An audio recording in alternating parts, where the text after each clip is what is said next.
not alone here. About 1 in 3 women in the United States are exposed to mild violence each at some point in their life, and that is about 36 million women in the United States. About 3.6%, or more than 4 million women, have had these behaviors happen to them in the last year. So it's a current and ongoing issue. Severe violence, that's the thing that you read about or you hear about. It's 1 in 4 women in their lifetime who've been exposed to severe violence. For example, 17% have been slammed against something by a partner, 14% have been hit with a fist or something hard, 11% say they've been beaten, and 2.7%, or about 3 million women, have had severe violence in the last year. So this is a serious issue, and CDC is just starting to take track of this and keep really good statistics. So we're learning more all the time. Okay, I'm going to tell you about a couple of studies that I've done, and one is with 221 families, and this is in Michigan, and Southeast Michigan includes Detroit, as well as Mid-Michigan, Jackson, Michigan, Washtenaw County, etc. And we wanted to find out how many times, and this was one of the first studies done on this topic, how many times have various kinds of conflict tactics been used by a partner for the women who are in this study. In order to assess that, I used the conflict tactics scale and Linda Marshall's psychological maltreatment of women scale. And this is what they said about how many times in the last year these things happen. And this is about 150 items, but they factor out into these different categories. So if you look up here, you can see the green bar, and that represents coercion. And that's something like asking the woman to do something she doesn't want to do, isolating her, keeping her away from family and friends, and other efforts to control her. And on average, that happened 96 times. So that's about 1.5 times a week. Threats to do harm, and if you know anything about traumatized people, you don't have to keep traumatizing them, you just have to threaten to do it again. You raise a fist, and it's very, very effective and very re-traumatizing, and that happened a little less than once a week. Sexual assault, anything from unwanted touching all the way up to rape, 37 times in the last year. Mild violence, that's the pushing, shoving, slapping, 19 times. But the red box, severe violence, that's the thing you can get arrested for, 11 times in the last year. That's about once a month. I was stunned by this because I, was pretty naive. I've been doing clinical work for many years. I've been doing a lot of teaching and training. I didn't realize how ongoing and chronic it was. I was really blown away by it and became very concerned.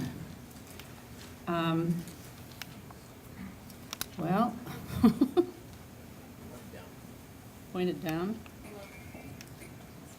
I'm pointing it. It's not going anywhere. We'll do it this way. Okay, so the other question then was, when there is violence in the family, are kids exposed to it? Because a lot of the women that I've been working with would say, oh, that's okay, he didn't see it. It happened, but my kid was in the other room, he doesn't know anything about it. Well, we found that kids were eyewitness to coercion 87% of the time, physical threats, sexual violence, mild violence, and severe violence. The sexual violence happened usually at night or in the bedroom, and kids were less aware of it. And this is one of, now there have been 4 studies looking at how much do kids actually see. Because again, the families will say, oh, he doesn't know anything about this. Even though the mother may have been, called to an ambulance and gone to the emergency room, has had stitches, etc. These are serious cases. All of these families have had severe violence in the last year.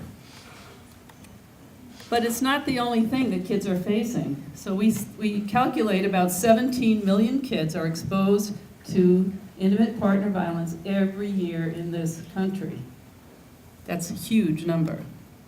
But 40%, and this is this idea of polyvictimization that Murray Strauss and David Finkelhor at the University of New Hampshire have been researching and talking about. There's co-occurring violence. It's not just that they're witnessing domestic violence, that they're also being abused themselves. In fact, they're 2.5 times more likely to be physically abused but 5 times more likely to be sexually abused. So if you're working with families with sexual abuse, you have to ask about domestic violence. If you're working with domestic violence families, you have to ask about physical assaults and sexual assaults on the kids. And we're finding more and more the harmful effects of very harsh parenting. You don't have to be qualified, quote unquote, to be a child abuser to damage the child forever. You can be severely punitive, you can be emotionally abusive. There are many, many ways in which being in a family with domestic violence is associated with very harsh parenting principles, and that is a problem. So, along with, the oatmeal every morning, the kids are having this mix of all sorts of conflict tactics and all sorts of ways of controlling happening in the family every day. And when it happens, they're eyewitness to almost all of it. So the next question then is, well, how does this affect kids, even if they're just watching it? One of the early questions was, can you really be traumatized if nothing happened to you? And I've had judges say, well, he didn't touch the kid, did he? No, but the child is watching this whole scene unfold. So the idea that you can be affected severely by witnessing a very difficult and upsetting event is really true. There are a range of effects on kids exposed to violence. Now, we have hundreds of studies at this point. Clearly, kids who live in families with violence are more anxious and afraid than kids in comparable families that don't have violence. They're more likely to be depressed, have low self-esteem. They also have trauma symptoms, and I'm going to go over a couple of studies about that in a minute. They have chronic traumatic stress. It's not a 1 or 2 time incident. It's not like surviving a hurricane or being in a tornado. This is the way it is. The kids in some of the studies that I've worked on, it's been going on their whole life. So when there's domestic violence, that's the way it is. They don't have a time when it wasn't like that. There are also brain changes that occur when anyone is exposed to traumatic stress, and this is certainly true of kids exposed to domestic violence too. There have been a lot of discussion about that this morning. I think we got a really good lesson in how that happens. But the idea that changes in the brain, excess amounts of hormones that kids have trouble regulating, they have trouble getting up, and regulating their feelings and calming down. And it can be either way. They're too calmed down, they're numb, they're emotionally avoiding, and they have trouble responding accurately. And over time, it just gets worse. There are great new studies on intimate partner violence and the effects on children in terms of brain regulation going on right now. All of these kinds of mental health problems certainly show up in their behavior too. We have kids in school. They're doing less well if they come from a family with violence. I worked with a child who was going to school. She was in high school. She was in a math class, and suddenly the picture of her mother sort of wafted across the blackboard or the whiteboard, whatever they had in that school. And it was her mother with stitches in her face that she had just gotten the night before when she had been abused and gone to the hospital. This kid was having trouble in school. It shows up there as well. Kids who in families with violence are more likely to be aggressive. If you think about role models, right? Everything we learned about behavior modification is a great big lesson in how you solve problems and how you treat other people. Some kids get very withdrawn. Depressed kids may retreat. They may be very avoidant. Certainly, kids in families with domestic violence have trouble with social skills. How do you act? What do you do? How do you solve problems in an appropriate way or express feelings?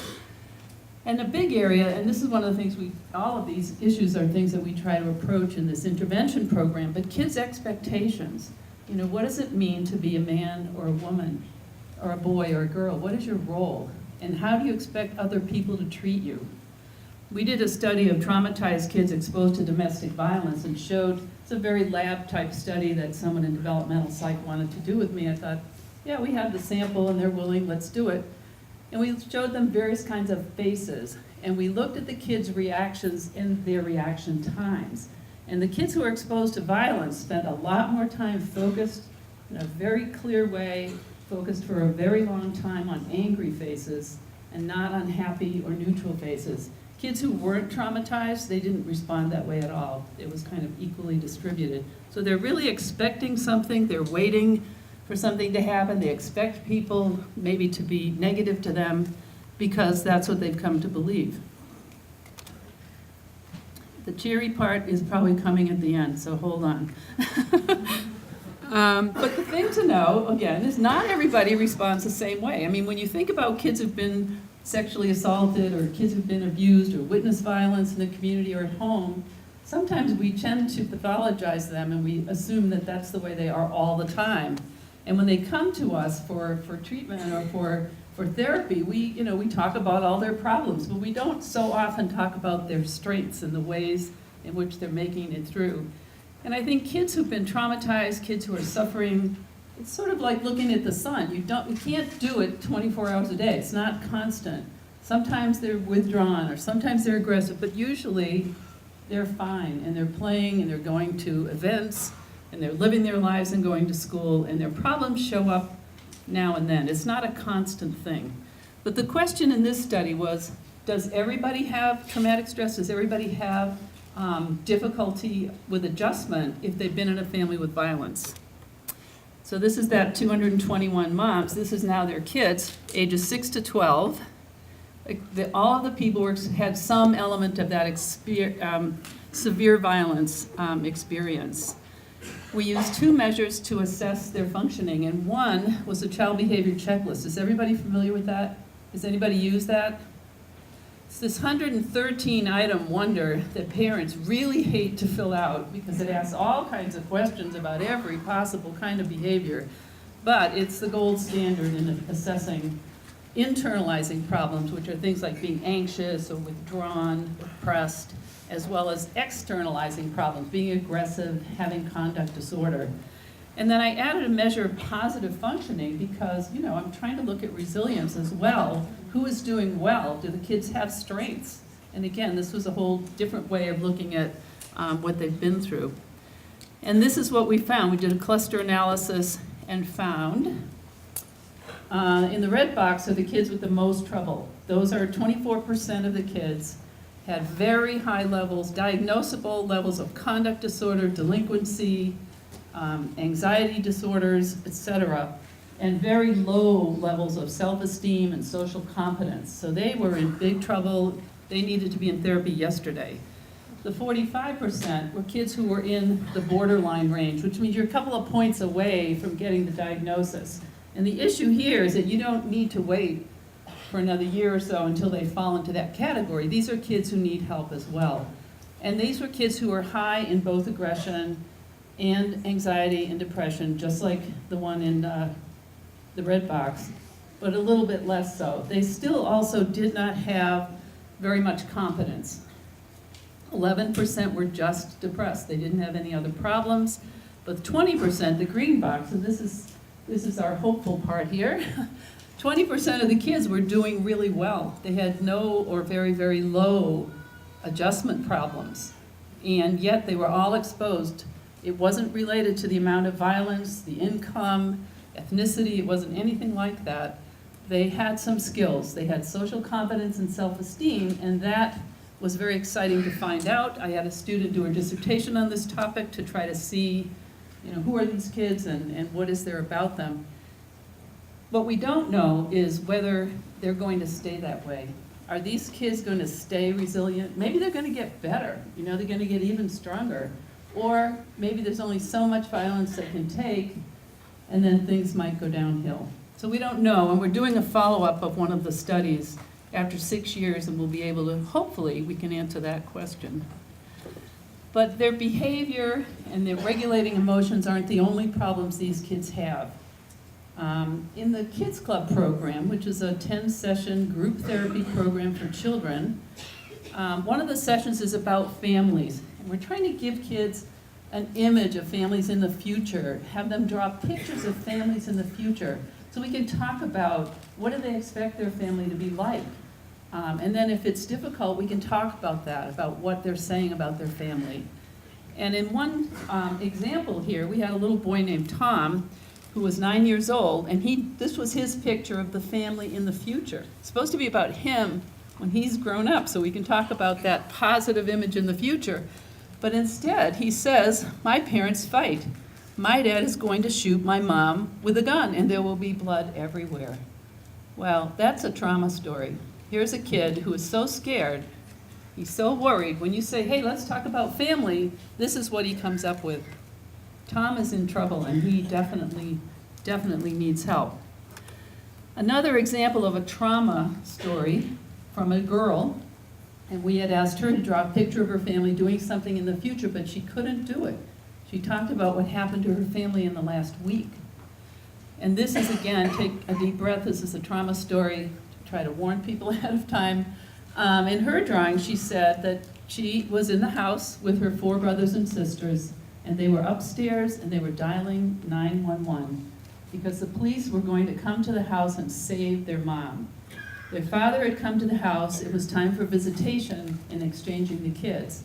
And the mother had their baby, their infant brother, in her arms, and here's the trauma part. The father was slamming the mom's arm in the car door because none of the kids wanted to go on the court-ordered visitation. The kids were upstairs, they called the police. I have the 911 tape, which is so traumatic. I would not show it, but it's also private. But it's really horrifying, and it took the police, the station was about 2 miles from their house, 20 minutes to get there. And the kids don't know whether their mother is dead or alive. They're terrified that their dad is going to be arrested. They don't want that to happen either, because even though he's very abusive, they love their dad, they love their mom, they're mad at their mom, they're mad at their dad, and that's very typical. Abused kids love their parents as much as they fear them. So this is what we're working with, and this is when I started to study trauma, because I thought, well, yeah, their behavior's different, they're having trouble in school, their cognitive level of performance is different, but there's a lot more going on here, and they're gonna need something else. And so we did a study to try to see if indeed they did have traumatic stress symptoms or PTSD. And in the DSM-5, which came after we did this study, domestic violence was considered a potentially traumatic event for children. So being exposed to it, and you can see how severe it is and how often it is, it's definitely worrisome because kids are afraid their mother will be killed or she will leave. So 3 studies will be presented, and I will tell you what we did and what we found out. And I didn't think we'd really find PTSD because they're little kids, right? 2 of the studies were with school-age kids, 6 to 12, and 1 study was with preschoolers, 4 and up. All right, let's just look at study 1. I don't have a clicker. Oh, good, here we go. Just looking at study 1. This is a study of people, there are 64 people, in the community, and that means that they weren't coming for therapy, they weren't part of an evaluation of an intervention program. They were people recruited with flyers, and they were paid $30 for their interview. So it was just a basic study. And we looked at kids in the community who the parent had some kind of domestic violence in the last year. And then we used a number of measures of traumatic stress to assess whether they had symptoms of certain kinds. And 52% of the kids in the community had traumatic re-experiencing. And that's like the picture of the girls who involuntarily saw her mother's face on the blackboard. Kids who have nightmares, kids who are re-experiencing events when they don't want to.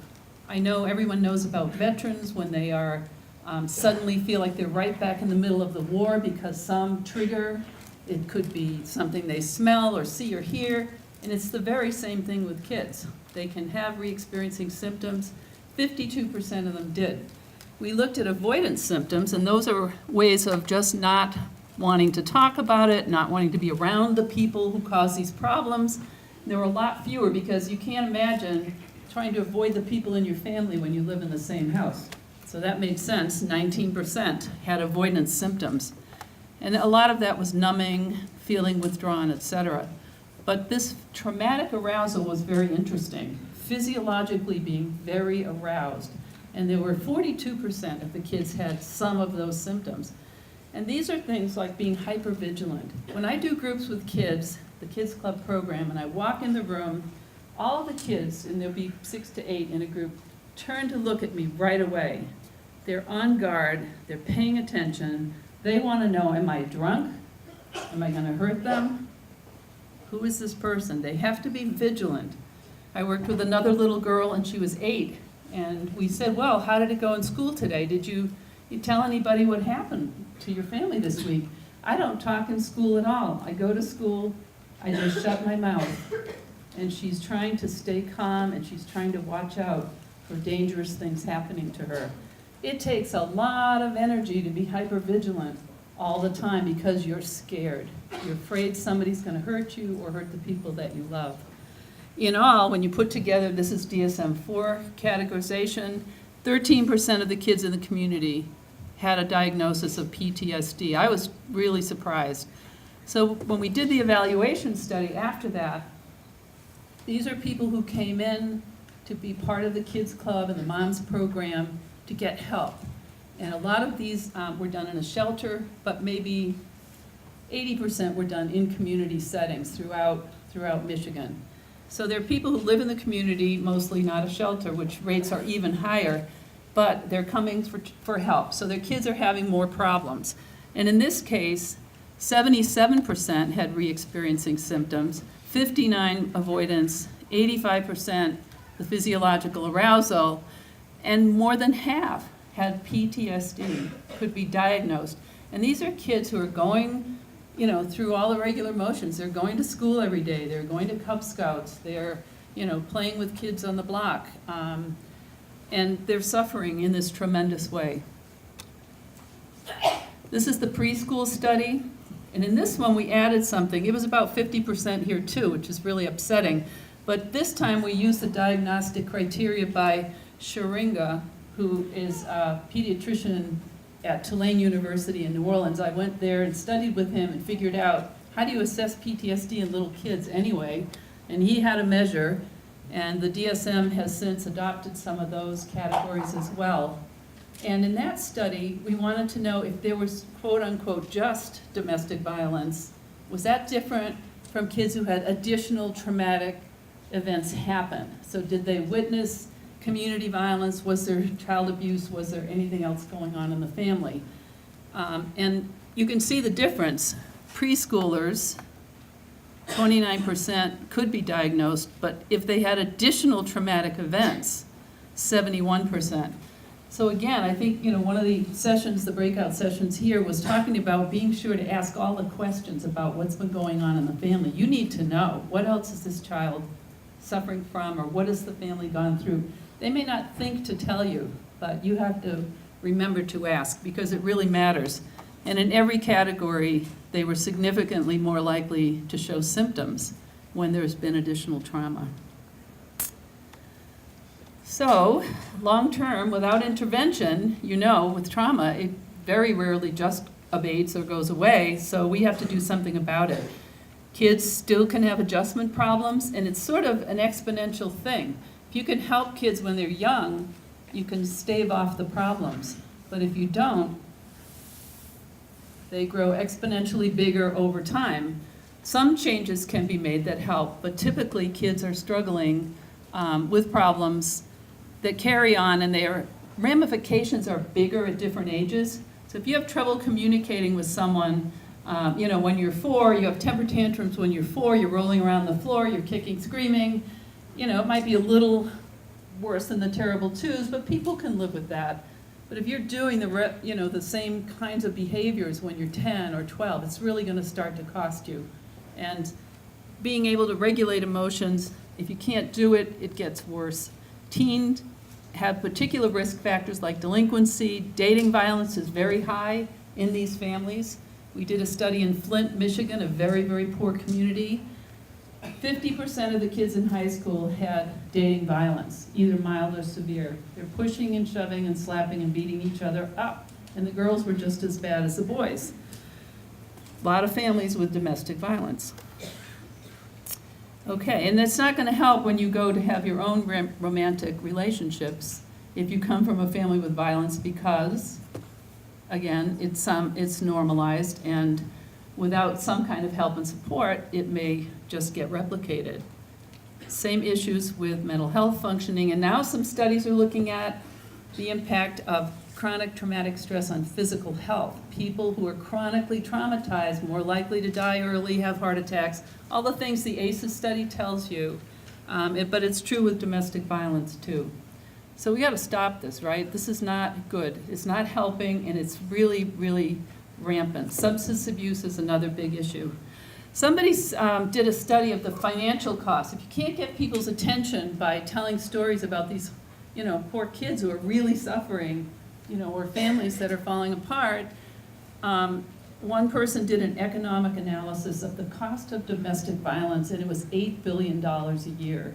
So if you can't convince, the people in your agency or whatever that it's really worth, trying to do something about this when the kids are young, you can always bring out the numbers, and that may have an effect. We'll see. Okay, so why is it you have some kids who have these big problems and other kids who don't, right? Half of them don't have PTSD. There's the sunshine part of it, I guess. But what accounts for this? Why is it? Well, here's the model of risk and protection. Is everybody familiar with this? Yes? Anybody ever heard of this? It's afternoon, I know, I'm sorry. All right, the point is kids are exposed to a lot of things. It's not just domestic violence. It could be emotional abuse. It could be, the mom has had 3 or 4 violent partners. It could be sexual assaults going on too. So we need to figure out, well, what's the whole picture here? And then what are we trying to look for outcomes, but also, looking at their strengths and their positive outcomes. But it all depends, if they're traumatized, then it's going to make it more difficult. But the things that really determine whether you're going to end up with problems in this box or not are risk and protective factors. So some things make it better in the family and the community, and some things make it worse. I've worked with women who have 5 kids and 2 bus tokens, and it's snowing out, and she's got to get to a therapy appointment or a medical appointment, and she can't do it. There's just no way. So what do? If you live in a community where there are resources, where there's a bus line, where there is, free clinics, where you have insurance, where there's a community that's supportive, with housing, with shelters for abused women, with, spiritual support, and that's a big thing. Social support and spiritual support matter. Study after study after study show this, and it's true for children and grown-ups in families with domestic violence. Parents who are strong, even though their kids are there and they're going through a terrible thing. Some parents are really good, mama bears, they're out there fighting, they're trying hard. They're not depressed, perhaps. Those are things that make a difference for the kids. Risk factors, you can just flip that all around. If you live in a community with a lot of violence, drug dealing on the corner, a lot of racism, things that make it worse, more stress, being extremely poor, not having a job opportunity. And in some cities, the opportunities to get work are very, very small. So that adds to the trauma in the family. If the mother is very depressed, traumatized herself, and the things that traumatize kids, you can bet they also traumatize the grown-ups in the house too. So that always has to be checked out. And younger kids are more vulnerable. So there are things that make it better, and when we work with families, we try very hard to figure out what are the strengths, what are the things they can bring to helping to resolve the problems. It's hard when you're doing therapy with kids because very often they are not moving out. They're still in the family. Not always, but sometimes. And the groups that we have, they're for women and kids who come in, whether they have just left a perpetrator, whether they're still with the person, or whether they're going to go back. And we don't always know that. Even if we said they are only people who've come out of a violent relationship, sometimes they go back or they pick someone else and they're worse or whatever. But the kids have ambivalent relationships and relationships to the victim. They need to be protected. They witness events that are directly related to them. Their parent could be arrested. It's a big theme in the kids club. The boys are particularly worried about dad being arrested. And they feel come to learn or come to worry that the family isn't safe for them, that home is not a safe place. And that is a tragedy for kids to feel that way. Parents are not predictable, things are dangerous and out of control. There's no escape, the role models are not good. And in terms of trauma symptoms, they remain because it's impossible to avoid things, and the reminders of violence are everywhere. I've worked with courts and lawyers and families trying to make reasonable arrangements for supervised visitation and things like that, because the kids are afraid to be around the person who was causing the violence.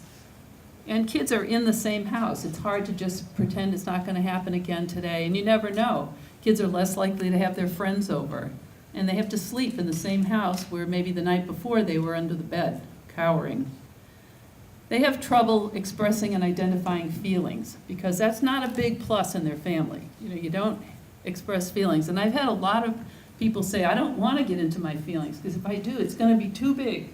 I won't be able to control it, and so I'm not going to talk about it.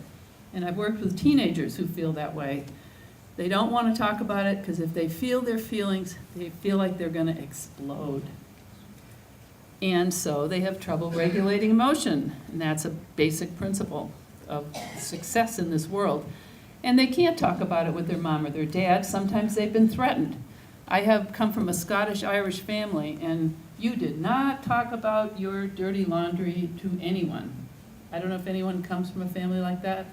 If anything's wrong, anything about money, you don't talk about it. It's in the family, family's private. Well, when the issue is violence, the kids are really stuck because they are threatened. You can't tell anyone about it. And if they do, bad things could happen to them or their mom or their pets. So they carry around a lot of fears and worries. We have to address this issue. This is part of what the treatment is about. We have to address the issue. We have to give them ways to talk about it. We have to provide a safe place for them to feel their feelings and to be calmed down, a place where they can talk about it that's safe for them. Okay.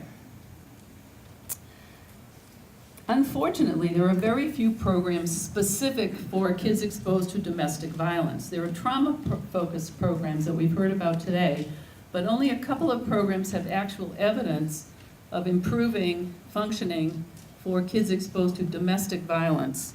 And one of those is trauma-focused CBT that I think everyone's heard about this morning, and then there was a breakout group with a lot of description of that too. Child-parent psychotherapy, there's evidence for that. And by evidence, I mean somebody who's conducted a randomized controlled trial with a really good comparison group using pre and post evaluations and maybe follow-up and assessing for a number of important variables. I've done about 5 of these randomized controlled trials, and every single one takes 5 years to do, to line it up, to get involved in the community, to make all the connections, to run the clinical part, to run the research part, and that's pretty much been my life. But I have great respect for the people who've tried to do this, particularly with a population of abused women and kids, because they move around all the time. It's really, really hard to keep them in. Has anybody had that experience with your clients? Oh yeah, just a little. And we're really crazy because we're going to do a 6-year follow-up of the preschool study right now. I have 3 dissertation students working really hard to find those people. And when we find that, we're going to have lots of very, very good information. And the other one is the program that I'm going to tell you a lot more about. Cohen and Manarino in Pittsburgh developed trauma-focused CBT for kids, pretty much started and pretty much is relegated to sexually abused children and their parent. And the idea is to increase trust and empowerment. It's for kids who are 3 to 18. Takes sometimes 12 to 16 weeks, but often longer. And includes a lot of sessions where the parent and the child are together. I think we've heard what this is, right? These are the elements of the program, and they're not done in any specific order, but basically you want to help the parent to help the child. That's the main idea. With psychoeducation, teaching the parent and the child relaxation, how to express feelings, how to think differently about what's happened and not blame themselves, and to create a trauma narrative. And this is a very controversial thing. there's often difficulty encouraging or having the child create a trauma narrative. And part of it is because they don't want to talk about it. It's too embarrassing, it's too difficult. Has anyone had difficulty at this point doing trauma-focused CBT? There was a study done in, I think it was in Denmark. I was in a conference in Europe, and they were talking about, this was with teenagers who were sexually assaulted. And that, anybody who works with teenagers, my hat, if I had one, is off to you, because they are the hardest. And this group was talking about how they had great success in the program up until the session, I think it was around session 13, when they were going to be doing the trauma narrative. And that was the biggest dropout rate. It was very hard, and the biggest dropouters, neologism, whatever, were the boys, because they particularly didn't want to talk about their feelings. So that was a problem for it. And enhancing safety and having the parent and child work together are hallmarks of the program. It's been very effective in reducing trauma symptoms, anxiety and depression and aggression. And there was one study which included some kids with domestic violence, and they found trauma-focused CBT was better than a child-centered therapy program. So there's evidence for it with seriously well-controlled study, and that's what you have to look for. I mean, everybody's out there trying to help, but there are certain things that are more helpful, and now we're beginning to know what they are. Alicia Lieberman developed child-parent psychotherapy, and this is at San Francisco General Hospital. And it's mother-infant this is her description, mother-infant psychotherapy to address mother's negative attributions of her infant. Moms who've been abused, she argues, have internalized ideas that the child is going to be a problem, the child may not like me, there might be difficulties, particularly if it's a boy.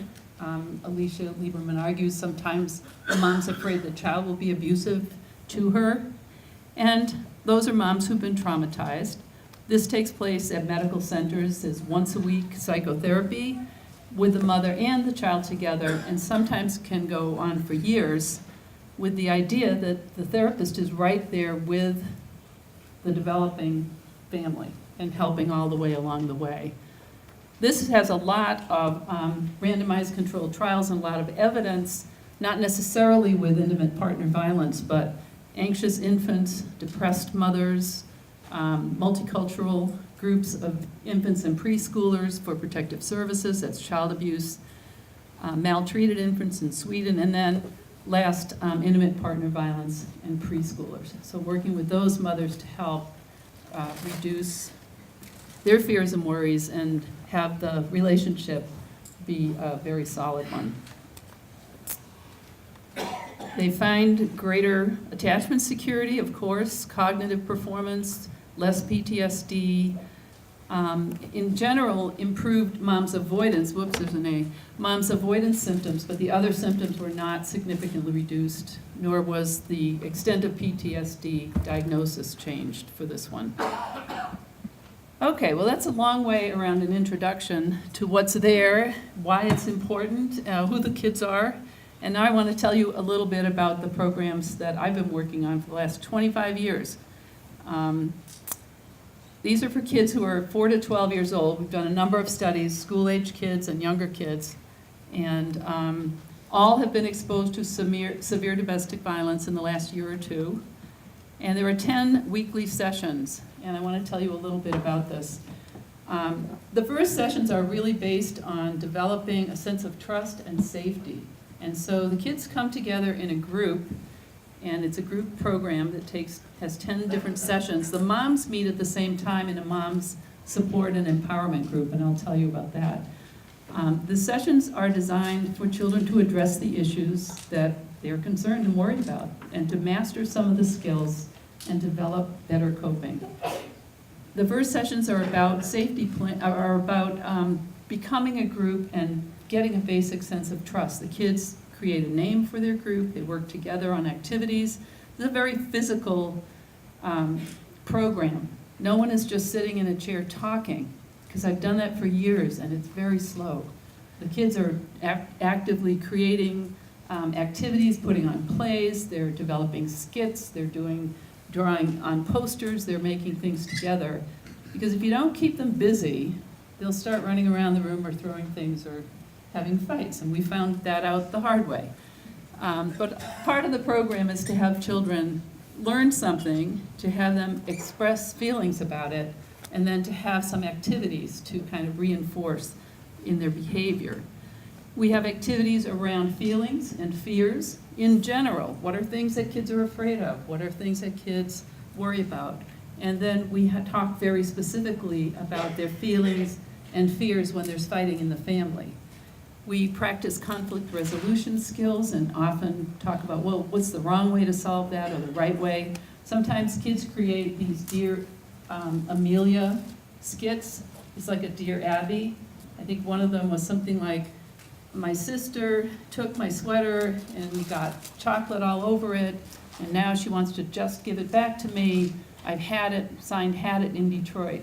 And the kids in a group have to figure out what they could do, what would be the wrong thing to do, what would be the right thing to do, just practicing conflict resolution. Another one said, Dear Amelia, a kid in my school has taken my backpack and just thrown it all around the hall. I don't know what to do. What advice would you give me? Signed, had it in Nightmare on Elm Street School.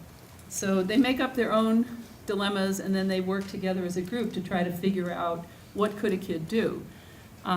We talk a lot about safety planning. What would you do if there were, just let's say there might be another fight or dangerous situation, and we talk about other situations that are dangerous, and then move on to the issue of violence in the family. Family roles, and gender stereotypes are big topics, particularly for the boys. They have a lot of trouble identifying what they want to be when they grow up. It's a problem because they don't want to be like their dad. So they can talk about that, and hopefully with a lot of different activities, we can have the kids bring out the issues. But I have to say, it's not done with any direct questioning. It's all done in displacement, and I'm going to tell you about that in a second.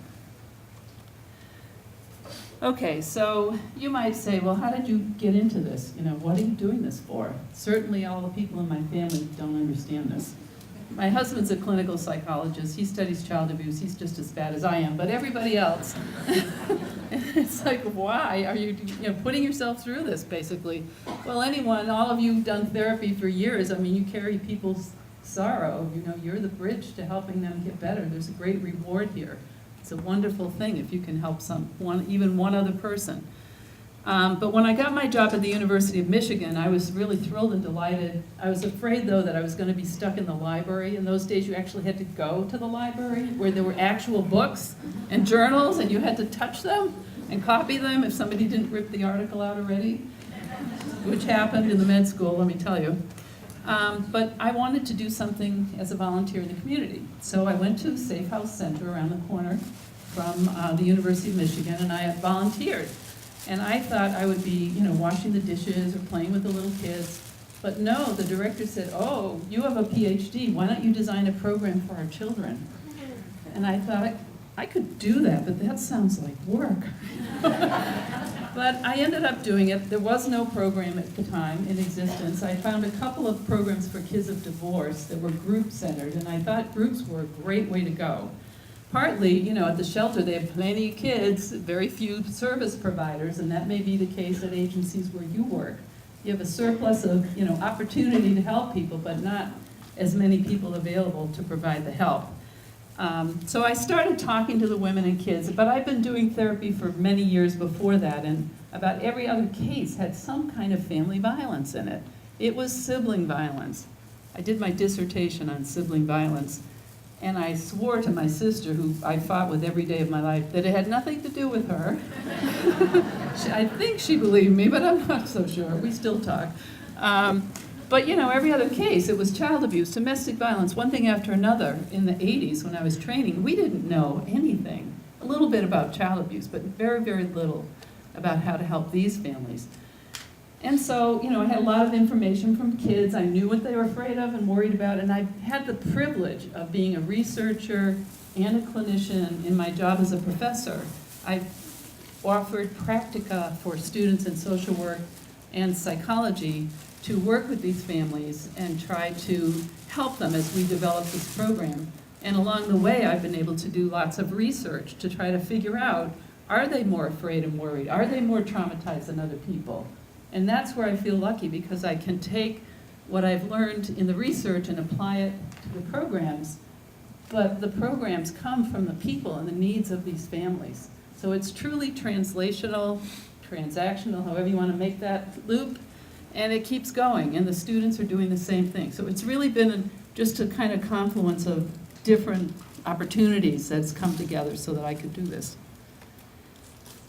In 1994, we added the Moms Empowerment Program because, as you know, you can help the child, but, you know, like the old psychoanalytic treatment in hospitals, you put the kid back in the family, and a year later you have the kid back in the inpatient unit. So in order to help the children, I included part of the program for the mothers. And the fathers are always referred to alternatives to domestic aggression in Ypsilanti. Very few take us up on that opportunity. But now we've added a preschool program, a Latina Kids Club in Brownsville, Texas, on the border of Mexico with Spanish-speaking immigrant women. And we just finished an evaluation of the Barnskluben in Sweden after 3 years of studying it there. That government funded 5 districts to test whether this program worked there, and it did, which was a big relief, because after 3 years of collaborating, it would have been really embarrassing. And a lot of money they put into it. And I've had some funding along the way, which has been great. But I want to talk about displacement. I was uncomfortable with the trauma narrative thing, or the bug in the ear teaching parents how to parent. I mean, I'm a mom and a stepmom, and I've really done a lot of parenting. I'm a grandmother now. It's much better. But, but I didn't want to be directive, and I thought the women could come together and help each other. And the same with the kids. So we don't say, well, what do you think and how do you feel? We have them work in displacement. So the group leaders would wonder, I wonder what a kid would say about that. I wonder how a kid would feel about that. And it leaves them empowered. They can say something or not say something, and they all say something. It's like getting the women together. When the students are first learning how to do this, they say, what if they don't talk? Have you ever been in a room with 8 women who didn't talk? The problem is to try to get the parenting topic on the table. So they keep talking about everything else. But they're the experts. The kids are the experts about what's happened to them. And they can share that information together. So instead of what do you think, we say, what do most kids think about that? How do you think kids would feel? What would a kid say to that? And using displacement in activities with the puppets and the skits and the games, etc. These are some of our fabulous puppets. Here's a puppet show being put on by kids. They don't think you can see them. And the problem with doing puppet plays is that they all want to be in the puppet play. Nobody wants to be in the audience. But that's fine. That's perfectly fine. And we work through issues that way. We do a lot of drawing. Talk about feelings. They're the experts. How do kids feel? They know. And the MOMS program is built around empowering them to talk about the violence and the effect it has on its child. I'm not going to go through much of this right now for time, but it's a really important place for the moms to come together and support each other. I don't presume to tell an abused woman how to make it through the week, but they are really helpful to each other. I can talk about what other people say are good parenting practices. I can tell them what I know about research on kids' fears and worries, but it's really going to be up to them to come up with plans and for us to support them and sort of guide them in making things better, because they're traumatized too, and they're dealing with kids who are traumatized. So we've done 3 evaluations that I'll talk about and a couple more. The Latina one we're just publishing, the Sweden one just got done. In the school age one, the kids were about 8.5. These are just the demographics. Low income. Most of the women had some additional training beyond high school. About half were African American and biracial, 38% Caucasian. The Latina study, it's 100% Latina, just starting now with Alaska Natives. And that's an interesting group, 70% Alaska Native and 30% Alaska citizens in that study. We wanted to look at how the kid is doing and how the mom is doing. And these are the kinds of measures we used. When I am going to start a study, and I know it's going to take 5 years, I study the heck out of it. I put every single thing I can think of, as long as it's not too long for them to fill out, so that we can really know about all the effects. Here's the bottom line. This is a pre and post intervention. When you look at kids, when the child and the mother receive help, when just the child is in the kids club, or in a comparison group when nobody got any kind of help, this is the percent that changed in those diagnoses, the first two boxes, in terms of internalizing problems. So we had about 65% less kids with a diagnosable problem if the mom and the kid were in the program. We had about 34% if you only help the kid. But look at here, if you do nothing at all, 22% of the kids did better. I mean, they were no longer in the diagnostic category. Maybe the mom moved out, maybe they got a job, maybe some other great thing happened and made it better. The violence stopped. Externalizing is aggression, about almost 50% less aggression with diagnoses, and the same pattern. If you do nothing, a certain percent of kids will get better. But at the 1-year follow-up, and we didn't follow the comparison group because after the 10 weeks, they got the Kids Club program. It was tough to wait those 10 weeks ethically for me too. But if you don't have a solid comparison, you cannot say that the change is due to the program rather than to time. That's really important, and you'll never get funding to do a really good outcome study without a comparison. So in this case, about 75% were better in terms of internalizing problems when both the child and the mother participated. Kid was in the kids club, mom was in the mom's program. And about half did better even if it was just the kids club. Almost 80% of kids reduced their aggression and delinquency, and less if it was just the child alone. So you can see helping the mother and helping the child is the way to go. The effects are huge and much better. For the preschool study, there was less internalizing symptoms over time, but it didn't really make a difference for externalizing, and this was a study with 4 to 6-year-olds, so some of them we did not really see much change in. On the other hand, social skills went way up, and that was a really great change. I want to just go over the change in PTSD.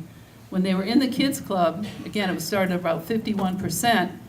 It went down and went significantly down, but that means that there were still kids who needed help.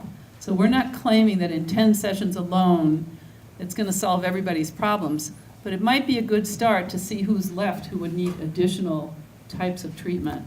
Without any help, it got worse for kids. For the moms, the results were pretty strong. This is the blue is the comparison group. The red is traumatic stress symptoms for mothers. And you can see pre-intervention, post-intervention, and the 1-year follow-up, the change is held too, and that's almost like 28% that still had trauma symptoms. So at that 10-week point, we would refer them to additional programs. In fact, about 85% of the women who were in the clinical range to begin with were no longer diagnosed with post-traumatic stress disorder from the MOMS program.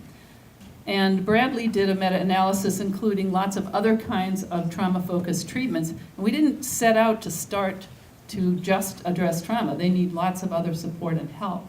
But this was a greater rate of change than some of the other trauma-focused programs. And I don't think any of them say that they're going to cure everybody's PTSD either. Important things that moms said. We did qualitative studies too. There was a lot of support from other people. They liked the group discussions. They really appreciated the consultation around parenting, found the facilitators helpful, gained self-confidence, and their kids got better. And if you want to make the mom's day, just help their kids, and then everything gets better for everyone. So the Kids Club was effective in reducing adjustment problems, less anxiety, depression, aggression, and traumatic stress and PTSD. The MOMS program was effective, and we have, like I said, about 90 papers on every aspect of this program that's been evaluated. We can show you the evidence for changes in parenting skills and social competence for kids, etc. So, traumatized kids exposed to intimate partner violence can be helped. But you need some evidence-based programs that are affordable. We work in groups because it's cheaper. You can help a lot of people. The people I work with have nothing. They have no money. They cannot, sometimes they have insurance, sometimes they don't. But it has to be affordable, taking place in the community, it's available to all, and clearly including the mom and the child in the treatment is, we found, is the best way to go.